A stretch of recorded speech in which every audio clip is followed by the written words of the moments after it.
ou faire quelque chose où j'étais assis mal. Mais quand je suis levé, j'ai enseigné donc 6 heures hier à Réma. Euh, Ça fait mal, mais il y a rien de grave, d'accord? Donc ne sois pas distrait par ça.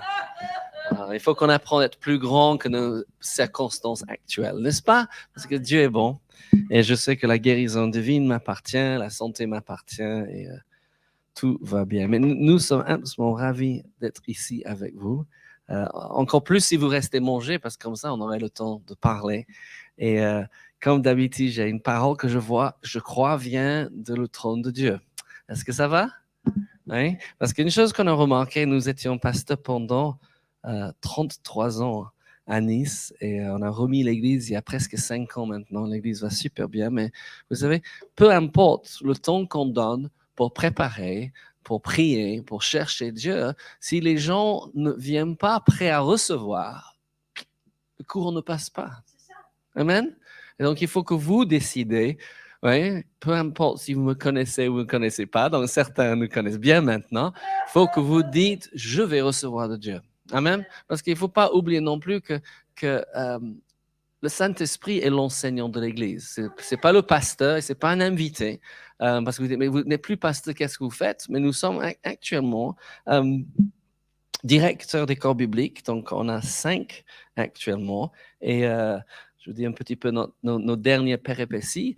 Nous sommes partis depuis que nous étions ici en septembre et on voyageait un petit peu. Nous avons été invités à être les orateurs pour Réma Allemagne qui ont eu leur remise de diplôme. Ils font une conférence de la foi et j'ai eu le grand privilège d'être là avec eux. C'était juste super. 44 Allemands, oui, ont terminé leur formation. Et de là, nous sommes partis au Québec. Et nous n'étions pas de retour au Québec depuis 5 ans et demi. Donc, c'était super de retrouver les Québécois, essayer de comprendre leurs accents, parce que c'est vraiment, vraiment pas donné. Déjà, ils employaient des termes qui sont différents, mais c'est surtout l'accent qui est. Et tu regardes comme ça, et je crois que j'avais capté peut-être 20-25%, mais nous avons pu enseigner ensemble sur la famille à Réma Québec. Nous avons une conférence dans une église sur les couples. On avait, je ne sais pas, une vingtaine de couples. C'était juste génial. On a même prêché dans 2 autres églises avec des diplômés de Réma Québec et nous sommes allés voir des baleines. Je ne sais pas si quelqu'un est allé, qui aime les dauphins, parce que nous sommes allés voir les baleines et surtout on a vu les belugas. J'ai jamais pensé de ma vie que ce serait une bonne chose de voir les baleines. Je suis pas comme ça. Autant que j'aime les animaux, j'ai toujours eu les chats, on a eu les chiens. Mais quand ils ont dit, est-ce que vous voulez aller voir les baleines? Mais c'est une occasion de la vie, pourquoi pas? Et quelquefois, vous savez, on a tout notre programme et quelqu'un nous invite faire quelque chose, comme la dernière fois que nous étions ici. Mon ami Paris m'a dit, tu veux aller faire du paddle? Et j'ai dit, pourquoi pas? J'avais jamais fait. Vous êtes fiers de moi parce que j'ai fait du paddle sans tomber. J'ai même pu me mettre debout. Mais c'était vraiment grâce à tous sans encouragement. Mais quelquefois, je réalise, on passe à côté des occasions aussi. Mais j'ai jamais fait. Donc, c'est peut-être l'occasion de le faire. Et on est allé voir les baleines, mais surtout, c'était de passer du temps avec nos amis, Daniel et Cindy Cool, qui sont les directeurs de Réma Québec. Et nous avons eu juste un super temps, 3 semaines au Québec. Et quand nous sommes revenus, oui, nous sommes partis à Réma, Autriche. Et le week-end passé, on nous a invités à Réma, Autriche. Donc, toutes ces écoles bibliques à travers l'Europe sont en train de grandir depuis septembre. Réma Pologne est ouvert, Réma Lituanie est ouvert. Et pour ceux qui disent, je ne sais pas ce que c'est Réma, on a quelques étudiants Réma ici. Voulez-vous lever? Voilà, comme ça, si vous voulez savoir ce que c'est Réma, diplômé là, votre pasteur, Marie-Laure, oui. Oui, elle était la première de cette église de faire Réma. Vous pouvez vous le demander, mais c'est quoi Réma? Qu'est-ce qu'on apprend à Réma? Mais à travers le monde, des hommes et des femmes sont en train de se former pour répondre à l'appel de Dieu. Et donc, nous avons le privilège actuellement, nous avons 160 étudiants en classe. Donc, ce week-end, nous étions à Oran en train d'enseigner sur être conduit par l'Esprit de Dieu. Edith, Tommy, je ne sais pas si vous connaissez Blaise et Edith, mais Blaise était avec elle. Et ils étaient à Nantes, ils ont fait un week-end ouvert à Nantes. Et notre belle-sœur Sherilyn, pasteur Sherilyn, elle était à Marseille. en train de faire une école biblique et c'est continu. C'est génial. Donc, je dis parler de Réma Pologne, mais aussi Réma Lituanie, c'est ouvert et on se réjouit pour cela. Dans tous ces... Et nous étions à Réma Autriche et il nous a demandé de faire leur banquet de Noël avec 160 étudiants et diplômés. Et c'était juste génial. Ils ont 240 étudiants, 400 diplômés et ça va de l'avant. Pourquoi? Parce que les hommes et les femmes, comme vous, ont faim et soif de Dieu. Et ils désirent connaître comment, en pratique, aider les autres, comment répondre aux questions des autres et surtout comment se brancher. J'ai beaucoup aimé ce que tu as dit, Pasteur Sokol, ouais, que H2O, vous savez ce que vous pouvez faire avec H2O? Parce que normalement, c'est une forme liquide, n'est-ce pas? Sauf que la température baisse au moins 0 et ça devient solide, n'est-ce pas? C'est en glace. Et si vous le chauffez, ça devient quoi? Une vapeur, n'est-ce pas? Mais de le séparer, c'est dans liquide parce qu'il s'aime.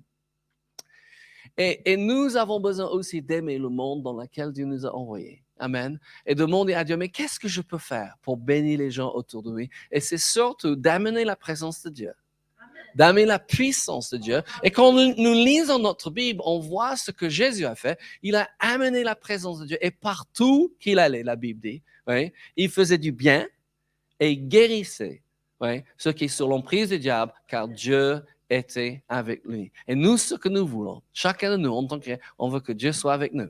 Amen. Et quand les gens parlent de leurs besoins, nous parlons de notre Jésus. Et dit, est-ce que vous me permettez de prier pour vous? Je ne sais pas si vous avez déjà posé cette question à quelqu'un, mais vous savez, si vous ne posez jamais la question, oui, vous n'aurez pas les occasions. J'ai appris à côté de Laura, aujourd'hui, je vais parler de célébrer, d'accord? On va célébrer aujourd'hui. Nous célébrons aujourd'hui, Laura et moi, 42 ans. Je ne sais pas si vous pouvez imaginer. J'ai trouvé cette jeune femme, donc je suis devenu très intéressé avec elle. On est devenus très, très amis. Et il y a 42 ans, aujourd'hui, je l'ai trouvée dans la librairie de l'éducation, dans la faculté à Birmingham, et je dis, qu'est-ce que tu fais l'année prochaine? C'était une question que j'avais mon cœur à poser, oui. Et je savais que si elle répondait correctement, elle sera ma femme. Non, mais sérieux. Et vous savez ce qu'elle répond? Elle dit, ça dépend sur toi. Et je savais, il fallait poser la prochaine question. Veux-tu m'épouser? Non, mais c'était comme ça il y a 42 ans aujourd'hui. Et en fait, est-ce que vous faites les choses? Parce que je trouve que dans la religion juive, il y a toujours des fêtes. Mais les chrétiens ne sont pas très forts, en fait. Et on a besoin de devenir plus forts, en fait. Et on va parler un petit peu de Noël. Mais nous fêtons, Laure et moi. Ouais? Donc, 6 mois plus tard, nous étions mariés. Mais aujourd'hui, il y a 42 ans, elle a dit oui. Vous imaginez? Ouais? Donc, je lui ai demandé, en réalité, j'ai posé 2 questions à la fois. Elle dit, est-ce que tu veux m'épouser? Est-ce que je peux t'embrasser? Donc, elle voulait répondre oui au premier et non au deuxième, mais c'était trop tard. J'avais sauté 2 grandes tables qui nous séparaient et je l'ai embrassée et je n'ai pas arrêté depuis. Hein? Et nous sommes un petit peu comme H2O. Ouais? H2O. Oui, on est inséparables et c'est bon. Donc, je veux parler de célébrant et j'ai un verset, parce que j'aime toujours donner un verset clé, c'est le psaume 34, verset 4. Le psaume 34, verset 4. Et il dit ceci, exaltez avec moi l'Éternel, célébrons tous son nom. Amen? Amen. J'ai une nouvelle déclaration. Vous avez votre Bible? Ou votre smartphone où vous lisez votre Bible, ou votre tablette où vous lisez votre Bible, parce que c'est fait rien où vous lisez votre Bible. Ce qui est important, c'est de lire la Bible, n'est-ce pas? Vous voulez faire cette bonne déclaration avec moi? Vous êtes prêts? Quand je lis ma Bible, Dieu me parle. Alléluia. Tout simple, n'est-ce pas? Moi, je vous encourage de lire votre Bible tous les jours. Et avant d'ouvrir votre Bible, dites, quand je lis ma Bible, Dieu me parle et il va vous parler. Je veux parler particulièrement à propos de célébrer la naissance de Jésus. Et peut-être vous posez la question, et j'ai beaucoup cherché, mais les gens sont un peu embêtés. Ils disent, mais pourquoi nous célébrons la naissance de Jésus en décembre? Ça va? Vous avez eu ce problème? Oui? Est-ce que c'est parce qu'on veut que la neige tombe? Merci beaucoup. On a vraiment apprécié cette magnifique neige quand nous sommes arrivés. Hein? Mais pourquoi nous célébrer? Est-ce qu'il y a quelqu'un ici qui croit que Jésus est né en décembre? OK. Parce qu'il n'est pas né en décembre. C'est évident. On dit que jamais on aurait invité les gens de voyager pour un census en décembre. Ce n'est pas possible. Toutes les choses montent. Mais donc, pourquoi on célèbre en décembre? Parce qu'il fallait décider quand célébrer. Pâques, c'est facile. Pentecôte, c'est facile. C'était des fêtes juives qui sont devenues des fêtes chrétiennes parce que Jésus est venu vraiment expliquer ce que c'est. Le Pâques était le sortie d'Égypte. Pâques, aujourd'hui, c'est le sortie du péché. N'est-ce pas? Mais il n'y a pas une célébration juive que Noël remplace. Donc, pourquoi célébrer en décembre? Je pense que la question, c'est pourquoi célébrer? Est-ce que c'est bon de célébrer? Parce que ces questions, il faut de bon, parce que vous aurez les gens dit, on a des anti-arbres de Noël ici, parce que certaines personnes sont très anti-arbres de Noël. Ouais. Et moi, j'ai assuré, donc j'ai demandé au pasteur, est-ce que vous êtes anti-arbre de Noël? Parce que si vous êtes anti-arbre de Noël ici, je ne dirai pas ce que je vais dire. Parce que vous savez, vous fêtez Pâques? Oui. Est-ce que ça vous est déjà arrivé de manger un lapin de Pâques? Oui. Ça vous est déjà arrivé? Et même un œuf de Pâques? Mais vous ne trouvez pas les œufs de Pâques et les lapins de Pâques dans votre Bible, non? Mais on n'a aucun problème parce que pour nous, Pâques, c'est la mort, ensevelissement et résurrection de Jésus. Les gens nous disent, ah, mais c'est une fête païenne, Noël. Pas pour moi. C'est une fête païenne pour toi? Et moi, je dis, les gens qui aiment, et les femmes aiment la décoration, quelle excuse, on va faire la décoration. Elles aiment décorer, mais c'est notre fête en réalité. Amen. C'est la fête qui n'existait pas dans le calendrier juif. Et le fait que c'est en décembre, ça va vous aider. Je suis britannique. Vous avez remarqué un petit accent? Oui. Et 63 ans, ça veut dire, donc si vous calculez, la reine d'Angleterre qui vient de décéder, elle était toujours ma reine. D'accord? Je n'ai pas connu l'existence sans la reine d'Angleterre. Et chaque année, nous fêtons son anniversaire. Une date qui n'est pas la date qu'elle est née. Et ça n'a jamais perturbé quiconque. Pourquoi? Parce qu'on dit, mais peut-être elle veut fêter en famille, son véritable anniversaire, mais c'était le jour choisi pour fêter son anniversaire. Ça ne m'a jamais posé un problème parce que qu'est-ce qu'on voulait faire? On voulait la fêter. Amen? Donc, le fait que les gens disent, mais avant, c'était une fête païenne, ça leur regarde. Pour moi, je pense que c'est une des meilleures fêtes au monde. Quoi? On fête Jésus. Et vous savez ce qui est extraordinaire? Si c'était mon anniversaire, le 25, vous êtes 25 ou 24? Certains, il faut le faire le 24, certains sont 25. Vous savez ce que nous avons fait? Oui, parce que nous sommes élevés dans les pays anglophones et on fête le jour de Noël le 25, d'accord? Oui. Même on est venu vivre en France, donc les Français fêtent le 24. Donc, qu'est-ce qu'on a fait? On va fêter les deux. Si vous me forcez, on va manger 2 fois plus, on va fêter, on peut faire davantage de fêtes avec davantage de personnes, mais je ne vais pas permettre quelqu'un qui pense que c'est païen de me dire que je ne peux pas fêter la naissance de Jésus, sachant qu'il n'est pas né en décembre. Ce n'est pas le problème. Amen?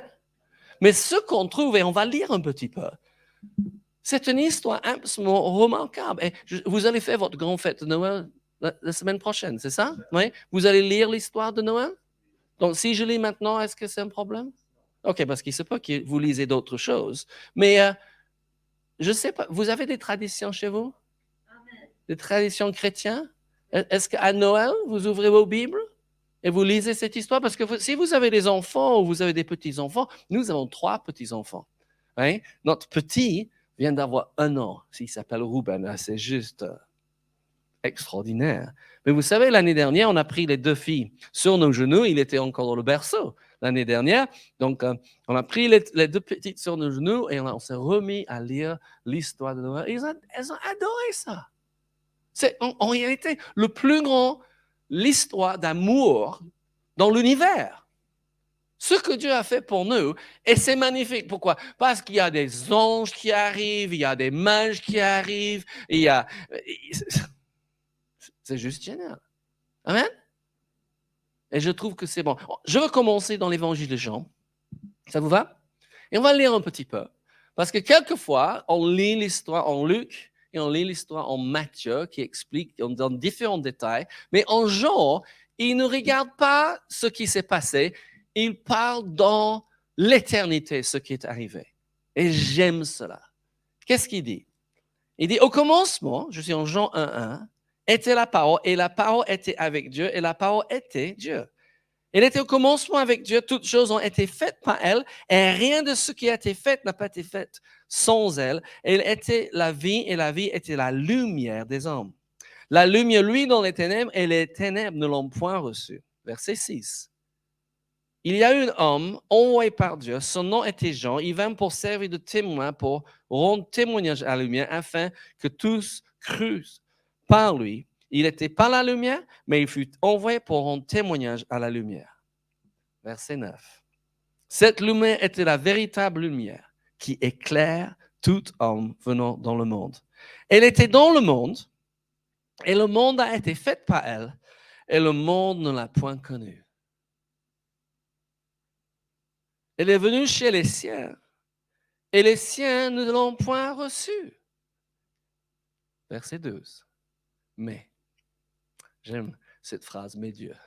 Mais à tous ceux qui l'ont reçu, à ceux qui ont cru en son nom, elle a donné le pouvoir de devenir enfants de Dieu, lesquels sont nés non du sang, ni de la volonté de chair, ni de la volonté de Dieu, mais de l'homme, mais de Dieu. Et verset 14, vous êtes là? Et la parole a été faite chair, et elle a habité parmi nous, pleine de grâce et de vérité. Et nous avons contemplé sa gloire, une gloire comme la gloire du Fils unique venu de Dieu. C'est extraordinaire, n'est-ce pas? Amen? OK. On va aller en Philippiens. Et on va aller Philippiens 2. Parce que quelquefois, on regarde tous les côtés naturels de Noël et on oublie qu'il y a quelque chose de spirituel qui est arrivé. Jésus, le Fils de Dieu, celui qui a créé tout l'univers, s'est fait homme. Et vous savez comment il est arrivé? En tant que bébé. Est-ce qu'il y a quelqu'un ici qui est arrivé, ouais, et vous n'étiez pas bébé? Quelqu'un est arrivé en adolescent? Non, parce que je crains votre maman, d'accord? Hein? Déjà accoucher un bébé, c'est quelque chose. Mais il y a quelqu'un, non? Vous êtes tous arrivés en bébé? Non, mais c'est extraordinaire. Notre sauveur, le sauveur du monde, mon sauveur, parce que j'aime personne, il est arrivé en bébé avec toute la fragilité, la faiblesse. Il ne pouvait rien faire pour lui. Il a eu besoin d'être nourri et changé et tenu exactement comme vous et moi. Ça, c'est quelque chose, n'est-ce pas? La Bible dit en hébreu que nous n'avons pas un souverain sacrificateur qui ne peut pas compatir à notre faiblesse. Jésus est venu, et vous savez, il n'est pas venu dans un palais. On appelle le roi des rois le Seigneur des seigneurs, mais il n'est pas venu dans un palais, il est venu dans un étable. Oui? Quelqu'un ici est né dans un palais? OK. Donc, c'est bon, il peut compatir, n'est-ce pas?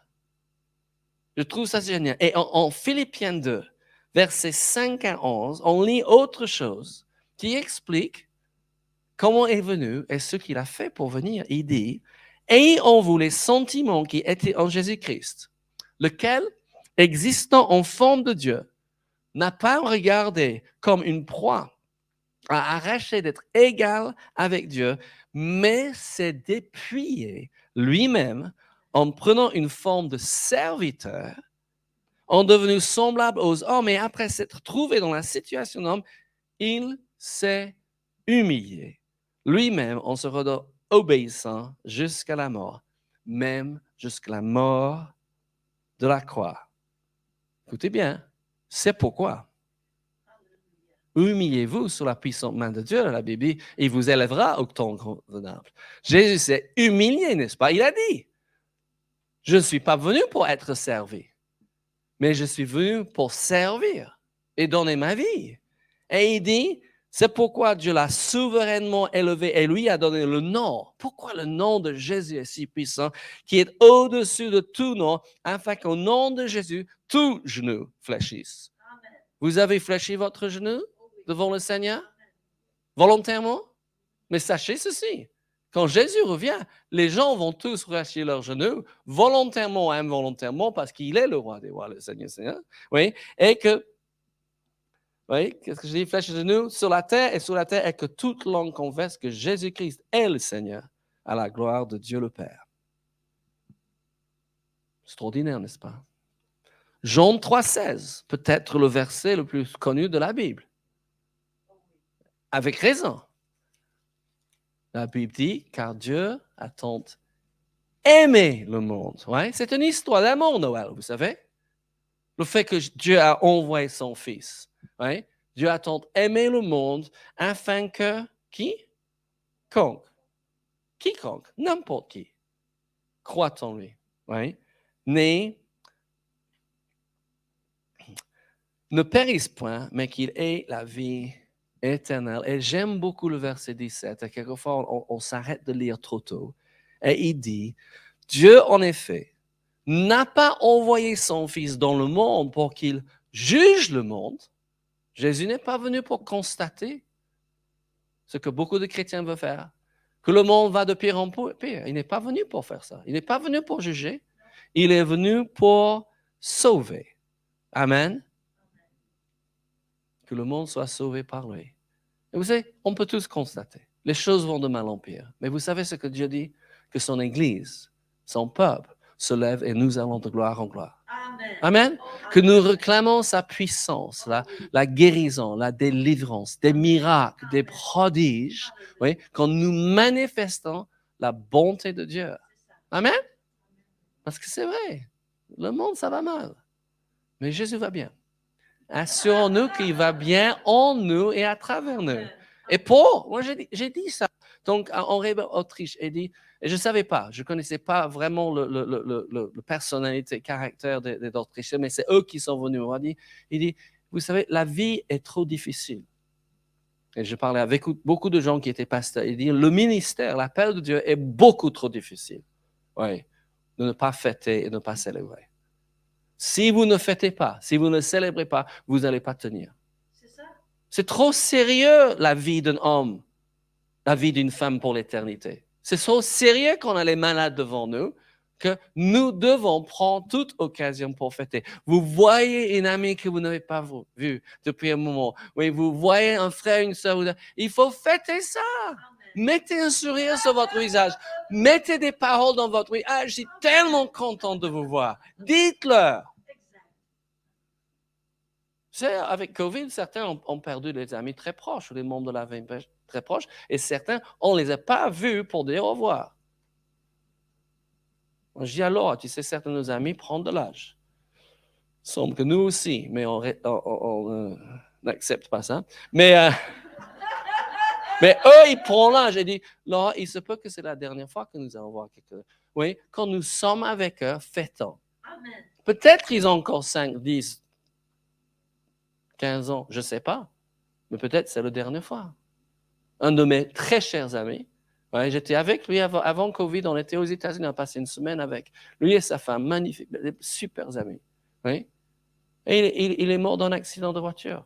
Je n'ai pas eu le temps de dire au revoir, mais j'ai passé cette semaine avec lui et je sais qu'il sait que je l'aime. J'ai dit ça. Pourquoi? Parce que c'est un homme qui m'est précieux. Je sais où il est aussi. Oui, pourquoi? Parce qu'il m'a dit qu'il avait mis sa confiance dans le Seigneur et ça se manifeste et ça se montrait par sa vie. Donc, oui, il me manque, mais je sais qu'il va bien. Mais heureusement, je n'ai pas de regrets parce que j'entends les gens, « Ah, mais je le regrette, telle personne est morte. » Je n'ai pas à leur dire combien leur vie m'a béni. Moi, j'ai appelé dernièrement l'homme qui m'a emmené au Seigneur. Il s'appelle Bob Batley. Et je l'ai appelé. Il était tellement étonné parce qu'il était un prof de maths Et il m'a annoncé l'évangile, il a prié avec moi. Il est aussi le dirigeant dans le groupe de jeunes où mes sœurs ont rencontré Jésus. Et c'est lui qui m'a proposé de prier avec moi. Donc j'avais à cœur, j'ai pensé à lui. Et je parle de lui souvent parce que c'est grâce à lui que je n'avais pas prié moi. Et donc je l'appelle. Il est à la retraite maintenant. Mais on était tous les deux aux larmes. Je dis, mais Bob, c'est vraiment grâce à vous que je suis où je suis aujourd'hui. Vous voyez, c'est parce que pas seulement qu'il m'a emmené au Seigneur, mais il m'a demandé de venir l'aider dans un petit groupe de jeunes, avec des enfants. Et il m'a lancé, si vous voulez, dans le ministère. Mais j'aurais pu rater ça. Pourquoi? Mais tiens, je suis occupé, j'ai tous ces gens. Oui, célébrer, c'est d'arrêter le temps, dire, je vais prendre le téléphone. Célébrer, c'est dire, je vais aller voir quelqu'un. Amen. Et leur dire que je les aime. Amen. Tu peux emmener un gâteau si vous voulez aussi. Oui, ça ne fait jamais du mal. Mais c'est bon de célébrer les gens. Amen. Et de célébrer Jésus, c'est juste trop important. Ésaïe 9, 5. Il y a beaucoup de promesses à propos de la naissance de Jésus. On n'aurait pas le temps. Je suis sûr que vous allez voir d'autres la semaine prochaine. Mais en Ésaïe 9, 5, il dit, « Car un enfant nous est né, un fils nous est donné, et la domination reposera sur son épaule, et on l'appellera admirable, conseiller, Dieu puissant, Père éternel, prince de la paix. » Et il arrive en tant que bébé. Et ça, c'est notre Jésus. Amen. C'est juste extraordinaire. Je vais lire au verset 6 aussi. Donner à l'empire de l'accroissance et une paix sans fin au trône de David et à son royaume. L'affermir et le soutenir par le droit et par la justice, dès maintenant et à toujours. Voilà ce que fera le zèle de l'Éternel des armées. Et je suis sûr que les grands érudites ont parlé d'un grand vainqueur qui allait un homme comme Moïse allait arriver, tu vois, un homme de foi comme Abraham, tu vois, un homme d'État comme Joseph allait. Non, c'est un bébé qui arrive. Amen. Je trouve cette histoire absolument passionnante. On va tourner en Luc, parce que je veux que vous entendiez ça, s'il vous plaît. Je vous lance le défi.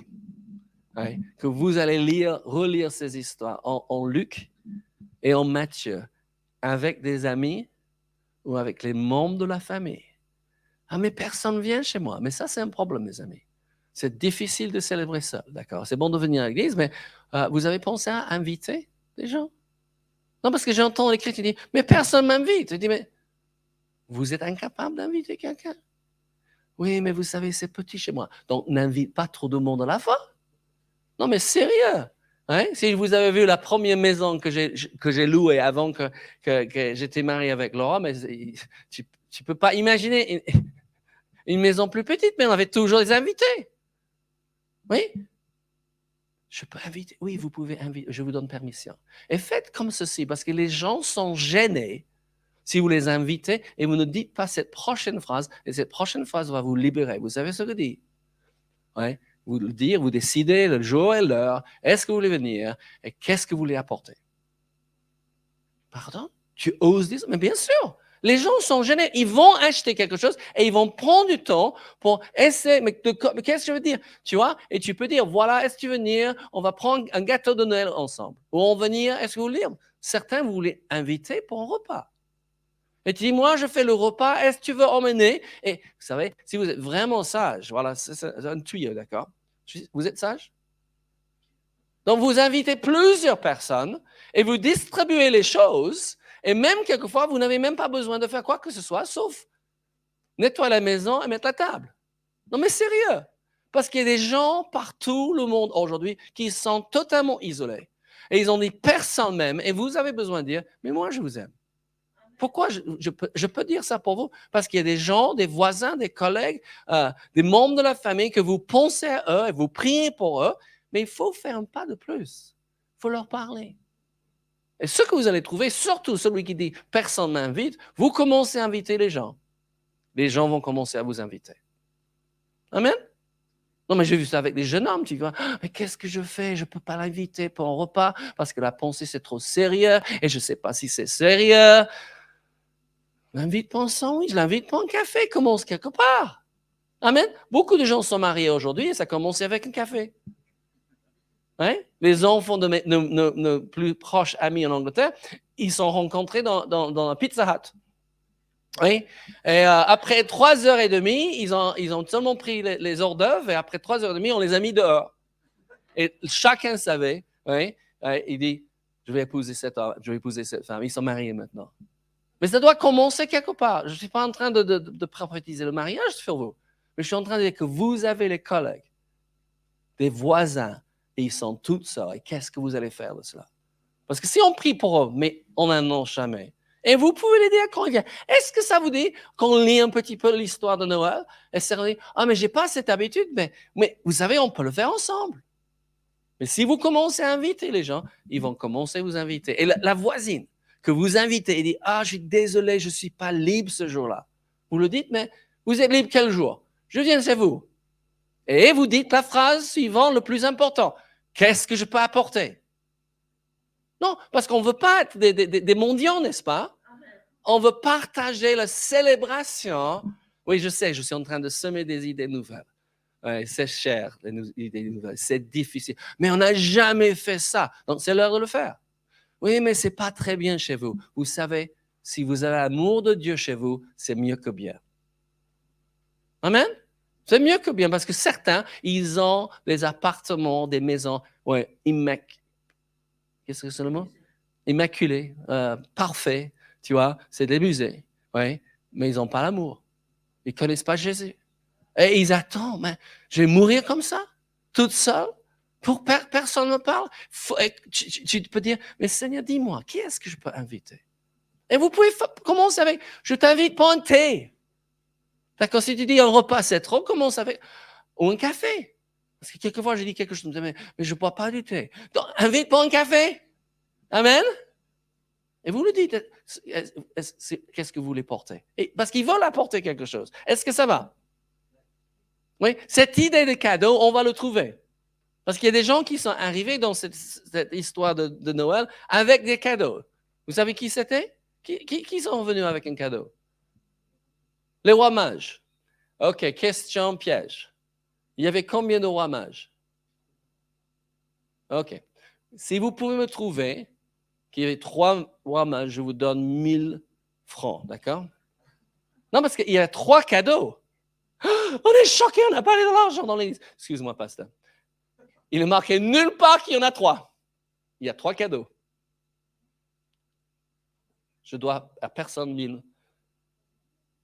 OK, on va lire un petit peu? J'ai décidé de célébrer ce matin, d'accord? Oui, je suis un peu furieux, mais c'est notre célébration, oui? J'espère que vous allez tous être ici dimanche prochain. Il peut inviter les gens?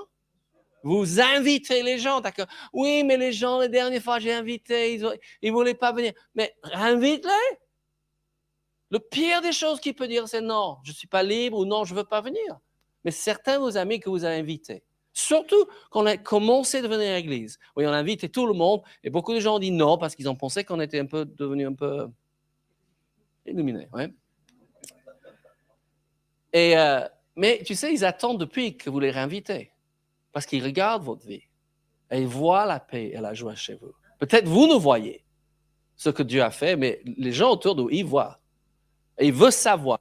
Et il faut dire, nous avons une chose pour nous. Est-ce que vous aimez venir? Oui, c'est à quelle heure? Voilà. Est-ce que vous voulez que je vienne vous chercher? Ah, vous viendrez me chercher? Oui, bien sûr. Et si vous n'avez pas de voiture, et ils ont dit oui, vous demandez à quelqu'un de l'église qui a une voiture, et ce n'est pas un problème. Oui? Ça va? Vous allez faire une bonne fête. Je suis désolé qu'on ne peut pas aller ici. Nous sommes à Paris. On va lire Luc, chapitre 2 et verset... Je vais commencer verset 6. Pendant qu'ils étaient là, donc à Bethléem, le temps où Marie devait accoucher arriva, elle enfanta son fils premier-né, et l'amaillota et le coucha dans une crèche parce qu'il n'y avait pas de place pour eux dans l'hôtellerie.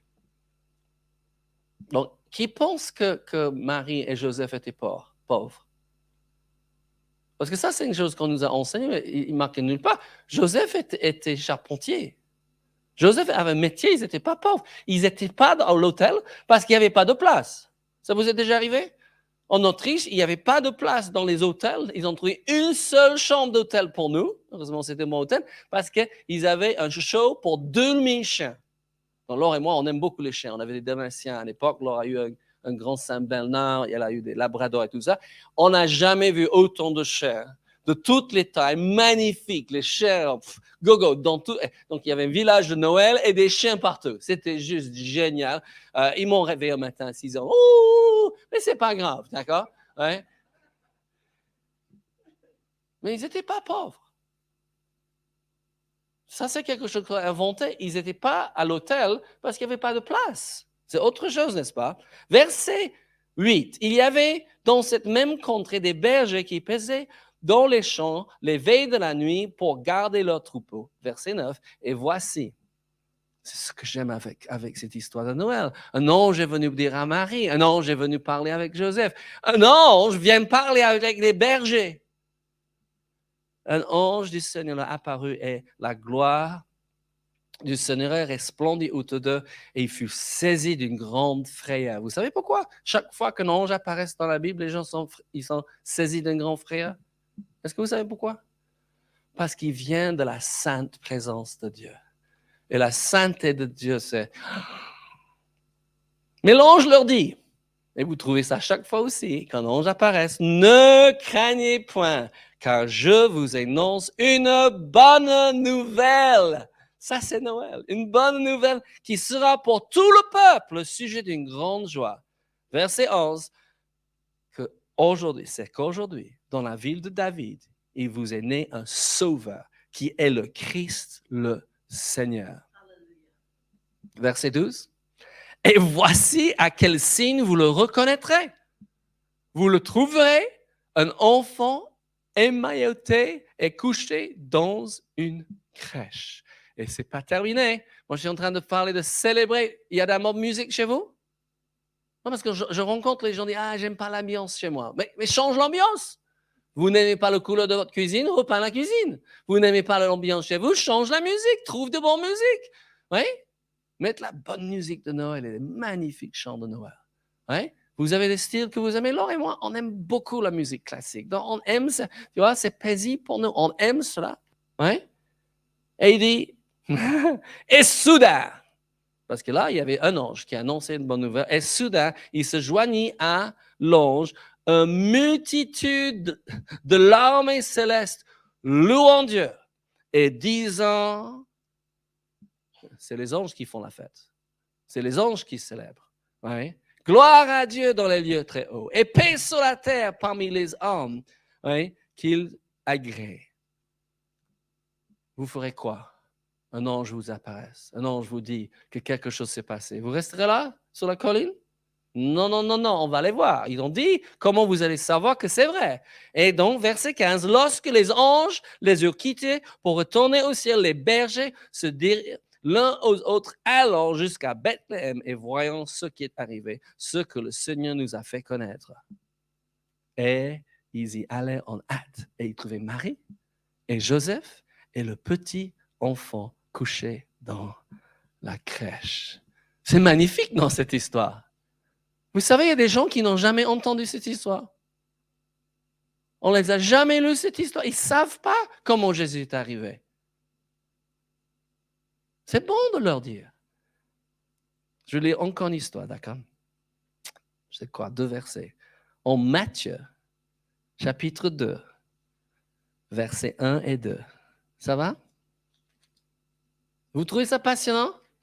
C'est la plus belle histoire du monde. Il est venu en tant que bébé pour nous sauver de nos péchés. Il est venu mourir à ma place. Mourir à votre place. C'est pas l'amour? C'est ce qu'on a chanté tout ce matin. C'est l'amour de Dieu pour moi, l'amour de Dieu pour vous. Mais vous savez, cet amour, c'est pour vos collègues, pour vos voisins, pour les membres de votre famille, pour vos amis. Dieu veut qu'ils puissent fêter aussi. Amen. Vous avez acheté vos cadeaux de Noël? Non? Oui? Vous avez demandé au Seigneur pour qui acheter un cadeau de Noël? Depuis quelques années, on dit, mais si nous achetons des cadeaux seulement pour les gens qui nous offrent des cadeaux, donc évidemment, offre des cadeaux à nos enfants, à la famille, à les amis proches, mais pourquoi s'arrêter là? Et depuis des années, chaque année maintenant, on dit, à qui est-ce qu'on peut offrir des cadeaux? Et on aime se prendre des gens. C'est vraiment, c'est comme un chasseur de trésors. Seigneur, à qui est-ce qu'on offre? Et qu'est-ce qu'on peut donner? Une fois, on est allé en Italie, on a acheté une quarantaine, ça a rempli toute la voiture, de panettone. Et pas des panettone simples qu'on peut acheter à Nice, mais des panettone magnifiques. On a commencé à distribuer à des gens. Pourquoi vous me donnez ça? Et parce que c'est Noël que Dieu vous aime. Et nous vous apprécions. Mais tu sais, ça change totalement la relation avec eux. Oui, qu'est-ce qu'on attendait? Absolument rien. Mais combien c'était une bonne fête, n'est-ce pas?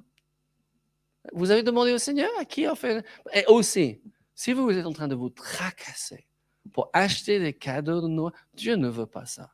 Noël, c'est une fête. Parle avec le Seigneur. Seigneur, je veux acheter un cadeau pour ma soeur. Je veux acheter un cadeau pour mon fils. Seigneur, qu'est-ce que je peux l'offrir? Écoute dans votre cœur. C'est là où Dieu habite. Laisse-lui parler. Mais que ce soit un temps de joie et non pas de stress. Qu'est-ce qu'il dit? Matthieu, chapitre 2, versets 1 et 2. Jésus étant né à Bethléem en Judée, au temps du roi Hérode. Voici les mages, c'est pas marqué 3, d'Orient, arrivés à Jérusalem. Je suis désolé, c'est pas marqué ailleurs, d'accord? C'est là ou c'est pas là. Et dire, où est le roi des Juifs qui vient de naître? Car nous avons vu son étoile en Orient et nous sommes venus pour l'adorer, pour le célébrer. Les gens sont venus de très, très loin. On ne sait pas quand ils ont commencé. Il se peut que cette étoile a apparu à la conception de Jésus. On ne sait pas. Mais ils ont fait un long voyage pour faire quoi? Adorer. Et ils voulaient adorer le roi des Juifs. Et ils ont trouvé un petit bébé. Et en réalité, on dit qu'il se peut que Jésus avait déjà 2 ans quand ils ont trouvé Jésus, parce que Jésus n'était plus dans la crèche, dans le grenier. Je vous laisse lire ça, d'accord? Noël, c'est pour célébrer. Faites en sorte, établir des nouvelles traditions par lesquelles je dis, ben, ça c'est bien. Amen. Vous savez ce que vous allez manger le 24? Mais comment ce nouveau trait? Si vous en avez marre, oh mais on a toujours mangé ça, c'est l'heure de changer parce qu'il y a d'autres traditions qu'on peut adopter. Laure et moi, on est juste bénis parce qu'on est américain, anglais, j'ai la famille suisse, on vit en France et on a des amis de presque tous les pays du monde et on est souvent en train d'adopter leurs traditions. Pourquoi? Parce que les traditions, après un moment, ça se fatigue, n'est-ce pas? Qu'on a toujours fait. Tu sais, quand on commence à dire, mais on a toujours fait ça comme ça, c'est l'heure de changer. Mais par contre, si tu dis, ah, mais j'attends Noël pour faire, continue à le faire. Pour ceux qui ont les enfants, les petits-enfants, vous allez faire les cookies? Les cookies de Noël avec les enfants et les petits-enfants, mais il faut le faire. Oh, des biscuits, c'est pas les cookies, c'est des biscuits. Des biscuits de Noël? J'ai besoin de mon interprète là. Hein? J'ai un dernier verset, ça va? Ça va, vous allez célébrer? Oui, il faut que vous faites ça. Oui. Jésus a donné sa vie pour nous. Et c'est le moment de dire merci. Merci Seigneur, tu as envoyé un petit bébé qui allait grandir, devenir un homme et payer pour nos péchés. Nous montrer comment un homme ou une femme devait vivre sur terre, rempli de la parole, rempli de l'esprit, en train de faire des miracles. Amen. Jean 10, 10. Il ne faut jamais oublier pourquoi il est venu. Le voleur ne vient que pour dérober, égorger et détruire. Vous avez entendu le message de Pasteur Sokol la semaine dernière? Qui était là? C'était extraordinaire, n'est-ce pas? Je n'ai pas encore fini, mais j'ai commencé parce qu'il parle de cela. Il parle de nos pensées, comment traiter nos... C'est juste génial, d'accord? Sur la chaîne YouTube, tu peux le voir aussi. Mais moi, je vous encourage tous à écouter ça. Et surtout, quand vous avez entendu un message, ça vous a parlé, réécoute le message. Parce qu'on n'a pas encore tout capté, mais c'était génial ce message. Il dit, le vol ne vient que pour dérober, égorger et détruire. Moi, Jésus, je suis venu. Pourquoi? Pour que les brebis aient la vie, et la vie avec abondance. Je peux changer ce mot? La vie avec célébration. Non, vous avez abondance. Ouais. Quand on a abondance, est-ce qu'on célèbre? On célèbre, n'est-ce pas? Oui. Tu demandes à n'importe qui pousse quelque chose dans leur jardin, et les premières années, il n'y a rien qui se passait. Tout un coup, oui, on était avec quelqu'un qui poussait les tomates, et dit, mais nous avons eu des tomates partout. Et qu'est-ce qu'il fallait faire? Mais il fallait les donner. Sinon, ils allaient pourrir. On a fait des conserves, on a congelé, mais encore et encore. Qu'est-ce qu'ils ont fait?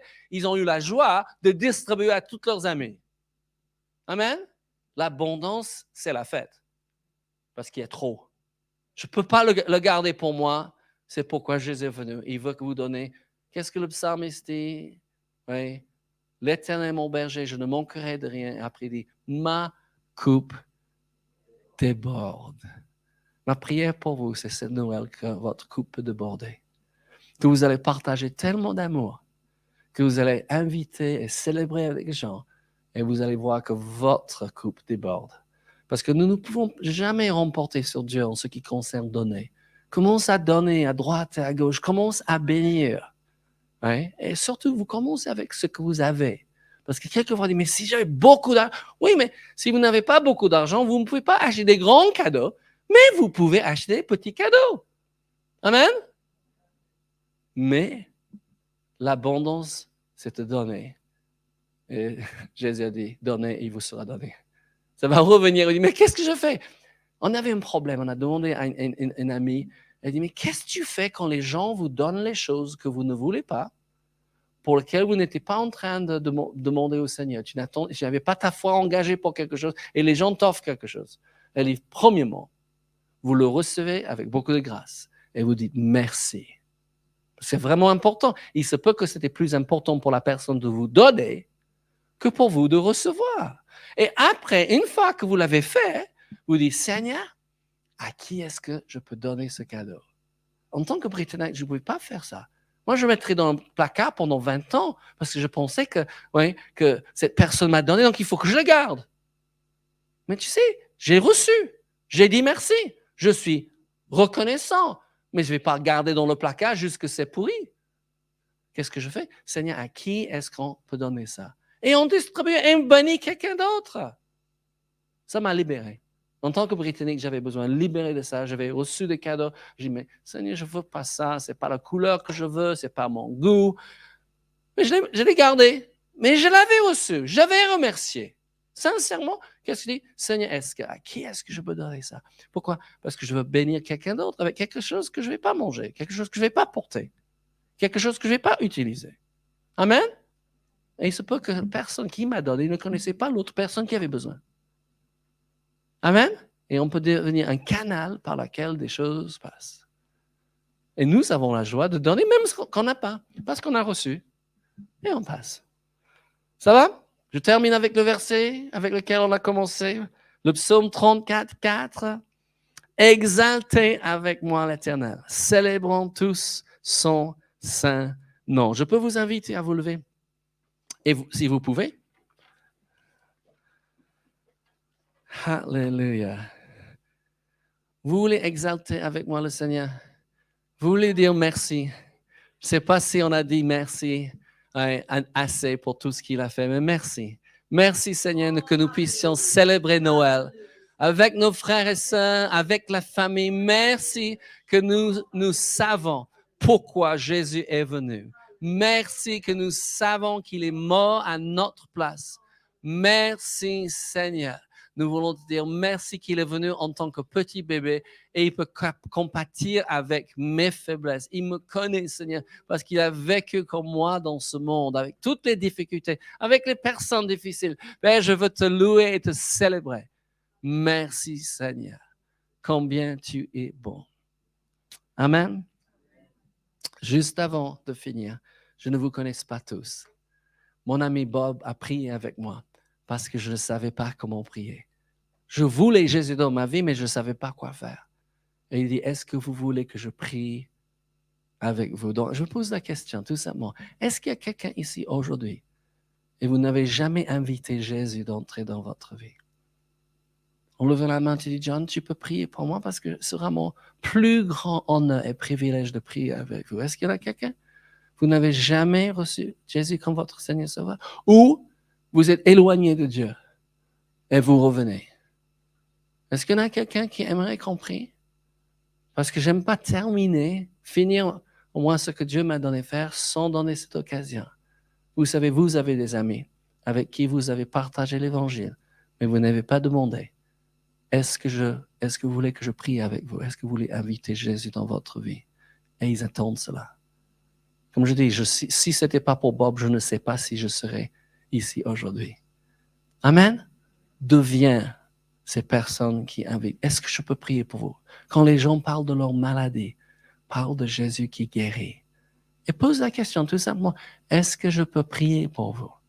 Normalement, qui pense que vous allez partir prier pour eux s'il dit oui. C'est très rare que les gens disent non. Mais avant de partir, tends votre main et quand il prend votre main, libérez la puissance de Dieu. Jésus habite en vous et vous prenez cette poignée de main et dit, sois guéri au nom de Jésus. J'ai besoin de faire plus que ça? Absolument pas. C'est pas, je vous ai besoin de sentir quelque chose? Absolument pas. Vous libérez cette guérison et les gens vont revenir, ils vont raconter les choses. Ils disent, quand vous avez prié pour moi. Nous avons vécu ça. Les gens, mais quand j'ai prié, c'était comme l'électricité qui a traversé mon corps et les symptômes, les mal que j'avais sont totalement disparus. Je vais aller voir le docteur ne comprend rien. On veut que les docteurs ne comprennent rien quand c'est pour la guérison, n'est-ce pas? Amen. Ça, c'est des cadeaux aussi on peut offrir à Noël. Amen. Tu dis à ta famille, à tes amis, est-ce que je peux prier pour vous? Ne fais pas une réunion de prière. Il ne veut pas ça. Une simple prière. Amen. Amen. Vous invitez les gens qui ne sont pas encore chrétiens autour de votre table et vous dites, chez moi, je prie pour remercier Dieu. Est-ce que vous permettez, on va prendre un instant pour prier. Très rare que les gens disent non.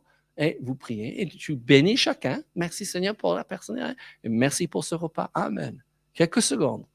Et les gens, ils vont aimer ça. Quand ils reviennent, ils vont vous demander de prier. Pasteur, un grand merci. Quelle joie d'être ici avec vous. Nous vous aimons. Vous êtes extraordinaires. On aime cette église et nous restons pour manger. Donc, si vous pouvez, ce sera génial. Merci John. Merci beaucoup. Merci. Merci.